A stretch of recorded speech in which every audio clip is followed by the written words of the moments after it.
कि पृथ्वी पर तापमान वितरण के संदर्भ में, अब देखिए टेम्परेचर पर आधारित ये भी क्वेश्चन है, स्टेटमेंट पर विचार करते हुए हमें करेक्ट स्टेटमेंट को पहचानना है। पहला स्टेटमेंट है दक्षिणी गोलार्ध में समताप रेखाएं लगभग अक्षांशों के समानांतर होती हैं। तो दक्षिणी गोलार्ध में जहां स्थल खंडों का अभाव है वहां पर समांगी सतह की विशेषता देखने को मिलेगी, क्योंकि जहां पर जल की सतह का विस्तार अधिक होगा, यानी समुद्री सतह का विस्तार अधिक होगा, वहां समांगी सतह के प्रभाव हमें देखने को मिलेंगे। और जहां की सतह समांगी होगी वहां एक ही अक्षांश पर, यानी किधर हम जा रहे हैं, पश्चिम से पूर्व दिशा में, सेम लैटिट्यूड पर अगर पश्चिम से पूर्व दिशा में जा रहे हैं और हमें कहीं पर भी पर्वत, पठार, मैदान जैसी स्थलाकृतिक विशेषताएं देखने को नहीं मिल रही हैं, समांगी सतह देखने को मिल रहा है, तो वहां पर सभी स्थानों का तापमान लगभग एक समान होना चाहिए। और यही कारण है कि समांगी सतह पर समान तापमान वाले स्थानों को मिलाने वाली समताप रेखाएं अक्षांश रेखाओं के समानांतर होती है, क्योंकि अगर हम पश्चिम से पूर्व जा रहे हैं और सभी स्थानों का तापमान एक समान है, इनको मिलाते हैं किससे, एक समताप रेखा से, और यह समताप रेखा किसके पैरेलल है, अक्षांश रेखाओं के पैरेलल है, तो कहेंगे कि इसका मतलब कि यहाँ पर अक्षांशीय प्रभाव के कारण ही तापमान में समानता देखने को मिल रही है, और ऐसा हमें दक्षिणी गोलार्ध में देखने को मिलेगा। तो इसलिए ये करेक्ट स्टेटमेंट है। वहीं उत्तरी गोलार्ध में, दूसरे स्टेटमेंट को देखिए, उत्तरी गोलार्ध में जनवरी के महीने, तो पहली तो बात किस गोलार्ध की बात की जाए, उत्तरी गोलार्ध की, जहां स्थल खंडों की अधिकता है, और किस समय की बात की जाए, जनवरी की, यानी शीत ऋतु की बात की जा रही है। समताप रेखाएं महासागर में उत्तर की ओर, महासागर में उत्तर की ओर मतलब किधर, ध्रुवों की ओर, और महाद्वीपों में दक्षिण की ओर विचलित हो जाती है। ध्यान रखिएगा, कई बार अगर आप किताबी भाषा की सहायता से, यानी बुकिश लैंग्वेज के द्वारा इस प्रकार के कॉन्सेप्ट को समझना चाहेंगे तो बहुत आपको कन्फ्यूजन भी हो सकता है, बल्कि इसको थोड़ा सा व्यवहारिक होकर एक कॉन्सेप्ट बना लेंगे तो कभी इससे संबंधित क्वेश्चन गलत नहीं होगा। और व्यवहारिक होकर आपको क्या समझना है कि यदि आपको किसी स्थान पर अपेक्षाकृत अधिक गर्मी का एहसास होगा, यानी किसी स्थान पर आप हैं और वहाँ आपको अपेक्षाकृत अधिक तापमान की अनुभूति हो रही है, तो ऐसे में आप किधर मूव करना चाहेंगे? जब आपको गर्मी लगेगी तो आप ठंडे प्रदेश की ओर जाना चाहेंगे। तो जब आप ठंडे प्रदेश की ओर जा रहे हैं तो यानी विचलन आपका किधर हो रहा है, ध्रुवों की ओर हो रहा है। और वहीं अगर आपको किसी स्थान पर ठंड लगेगी, अपेक्षाकृत कम तापमान का एहसास होगा, तो आप गर्म प्रदेश की ओर जाना चाहेंगे, यानी विषुवत रेखा की ओर।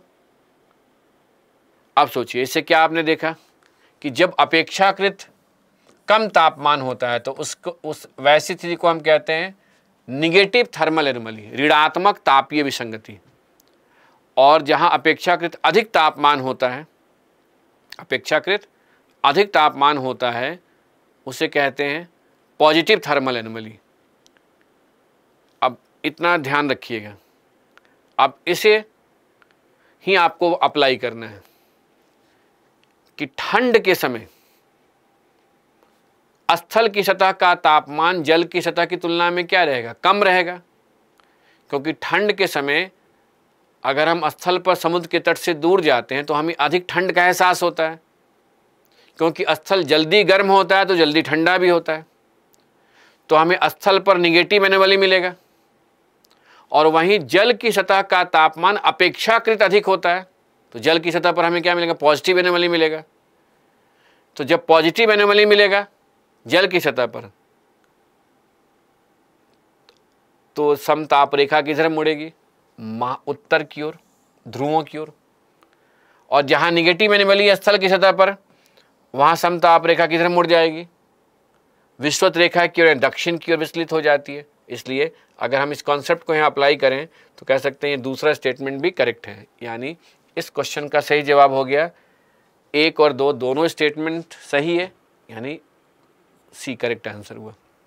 अब देखिए, अगर इस क्वेश्चन को देखने के बाद आपको रिवाइज करना है या बेहतर ढंग से समझना है तो आप एटलस की सहायता से भी समताप रेखाओं के मैप का अध्ययन कर सकते हैं। और देखिए, जहाँ समांगी सतह है दक्षिणी गोलार्ध में, यानी स्थल खंडों का भाव है, वहाँ समताप रेखाएं लगभग समानांतर है। और ये जनवरी का मैप दिया गया है, यानी जनवरी का मतलब उत्तरी गोलार्ध में विंटर, और ठंड के समय जल की सतह का तापमान स्थल की तुलना में अपेक्षाकृत अधिक रहता है। देखिए, समताप रेखाएं किधर मुड़ गई हैं, यहाँ पॉजिटिव एनोमली होने के कारण, पॉजिटिव एनोमली होने के कारण समताप रेखाएं किधर मुड़ गई हैं, पोल की ओर। और स्थल पर निगेटिव एनोमली होने के कारण, ऋणात्मक तापीय विसंगति होने के कारण समताप रेखाएं किधर मुड़ गई हैं, विषुवत रेखा की ओर। अगर यहीं पर आपको दक्षिणी गोलार्ध में भी समझना हो तो आप इस कॉन्सेप्ट को अप्लाई करके आंसर पे आ सकते हैं, एनालाइज कर सकते हैं कि यदि उत्तरी गोलार्ध में ठंड का मौसम है तो दक्षिणी गोलार्ध में गर्मी का मौसम होगा। तो गर्मी के मौसम में जल की सतह का तापमान अपेक्षाकृत कम रहेगा, यानी यहाँ क्या हो जाएगा, निगेटिव एनोमली। तो जब निगेटिव होगा तो समताप रेखा किधर मुड़ जाएगी, विषुवत रेखा की ओर। और स्थल पर क्या होगा, अपेक्षाकृत अधिक तापमान रहेगा गर्मी के समय, पॉजिटिव एनोमली किधर मुड़ गए, ध्रुवों की ओर। तो एक लाइन में अगर आपसे कहा जाए कि असमांगी सतह होने पर, यानी जहां स्थल खंडों का विस्तार होता है, वहां पर समताप रेखाएं अक्षांश रेखाओं के समानांतर नहीं होती है। और पॉजिटिव यानी घनात्मक तापीय विसंगति की स्थिति में समताप रेखाएं ध्रुवों की ओर, और ऋणात्मक तापीय विसंगति की स्थिति में, क्या ऋणात्मक तापीय विसंगति होने पर समताप रेखाएं विषुवत रेखा की ओर मुड़ जाती है। आंसर निकाल सकते हैं।